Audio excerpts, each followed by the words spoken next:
స్థితప్రజ్ఞుడని చెప్పబడును.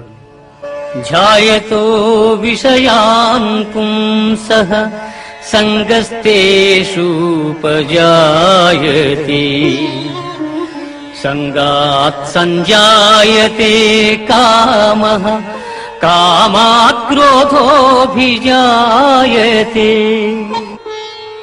క్రోధాత్ భవతి సమ్మోహః సమ్మోహాత్ స్మృతి విభ్రమః స్మృతిభ్రంశాత్ బుద్ధినాశో బుద్ధినాశాత్ ప్రణశ్యతి బుద్ధినాశాత్ ప్రణశ్యతి. విషయవాంఛనను గూర్చి సదా మననము చేయువానికి వాని యందు అనురాగమధికమై అది కామముగా మారి చివరకు క్రోధమగును. క్రోధము వలన అవివేకము కలుగును. దీని వలన జ్ఞాపక శక్తి నశించి దాని ఫలితముగా మనుజుడు బుద్ధిని కోల్పోయి చివరకు అధోగతి చెందును.